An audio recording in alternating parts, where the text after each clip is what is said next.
I do definitely find myself enjoying a climb less if I think it would be wildly different difficulties for different heights and sizes. I usually don't like that. Even though I think I'm quite lucky and I've got a pretty great build for climbing. I've got really long arms, really long legs, quite a short torso. So actually, I generally find I can fit into really small boxes and I can also make really big reaches. I get to climb a lot and spend a lot of time in gyms, so I have quite a varied skill set and I enjoy all styles of climbing. But if there's a climb where I'm like, oh, Hmm. this is fine if you're 5'8", you can just reach between those holds. But now if you're 5'4", you're now doing a completely different move, and I don't think that is a good climb. That is a very difficult thing for route setters to do, though. To be able to set a climb which is equally difficult for all sizes is very, very challenging. But so I'm kind of saying if it's Yeah. significantly different in difficulty for different sizes, I personally don't really like that. I like climbs that look pretty, which is more possible nowadays with more modern holds. So yeah, fine, that's quite a nice one.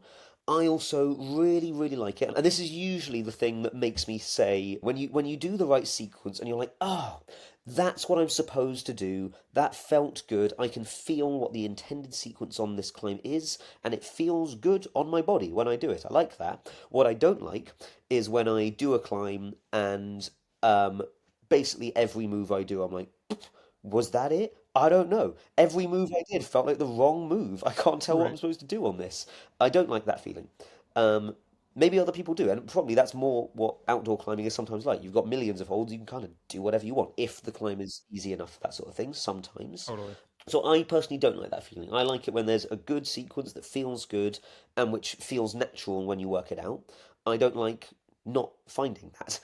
As for whether or not I'd give feedback, I actually usually only give feedback if I think the climb is actively dangerous. And even then, like as we've talked about with our relationship with risk and stuff, I've actually got a pretty clear idea of what I mean by that, which is if climbers who are not equipped to manage the risk that they'd experience on a certain move or position can easily end up in that position, I don't think that's safe for people. And I think that's like an overexposure to too much risk for people who aren't yet equipped to deal with it. So the example I'd give is there was a climb at a gym where you ended up at a pretty kind of near the top of the wall. Um, you'd like put your heel on a really, really secure volume, and then you'd have to like do this sequence with your hands on some really, really insecure, really bad slopers. Basically, with the risk being, and I felt it as soon as I tried it, and I actually chose. I was like, I don't want to do that. Nope, I don't like that. I like risky stuff. I'm not up for this because it really immediately felt. I was like, if my hands slip, my heel is staying on. It's going to be hard not to fall on my head from a decent height. Don't love this. That on its own would be okay. Actually, the reason that I talked to the head route setter about it was saying the issue I have with this is that it's graded V7, but the moves that you have to do to get to that quite sketchy, risky section are really breakable. And actually, I think, and this is the whole potent mix that I think is a bad mix. People who only climb V4 could break that start sequence and end up on that really sketchy move.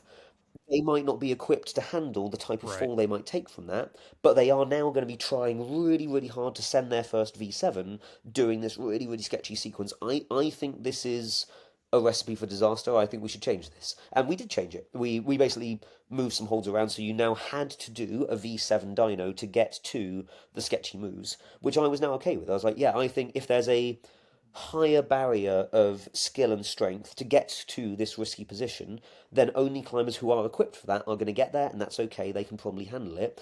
But if a V3 or V4 climber gets there, they might not realise actually how dangerous what they're doing is, and they might then have a nasty fall on it. So that's kind of the only circumstance where I actually might talk to the route setters about it. Other than that, I think the rest of it is just my own subjective enjoyment of the climbs.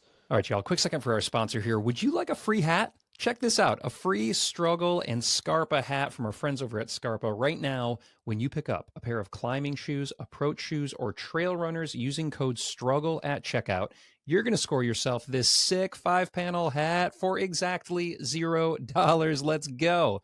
And then also, you're going to be getting, of course, the best dang shoes in the game. For over a decade, I've been using Scarpas on the board, on the sets, and out on rock, as have crushers like Nathaniel Coleman, Alex Puccio, and Aiden Roberts, just to name a few. These shoes are amazing, y'all. Grab yourself some fresh rubber and a free hat using code STRUGGLE over at scarpa.com. That link is right down there in your show notes.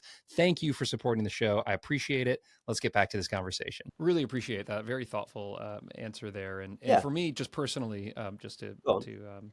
chime in on my experience, I tend to, if there's a Crux move that's near the top, I almost never do it. I just like I bail to like a down climb jug. I just No, no. for me, I don't know. Maybe it's because, as we've talked about, risk averse, falling. I'm an outdoor climber. Like I don't want to risk a sprained ankle for that pink problem in the corner where it's like a low percentage Crux move that's 15 feet I off would the agree with deck. you, but So, less for a safe, I don't know. partly for a safety thing, more for me actually a frustration thing. I like it when climbs are consistent, or at least, same as you, I like it when the hardest, most droppable move isn't the last move, because I usually have this feeling of like, how Right. dare you? I worked so hard all the way through the climb to get here, and now you give me a move which is like a 1 out of 100 Right. thing? No, that's no way. No, I hate that. I don't hate that, but I try nowadays, even with my language Yeah. now, I'm like, no, I try to get into that of like, oh, it makes it risky and exciting. It's like gambling. Maybe I get to do the climb 99 times before I do it successfully.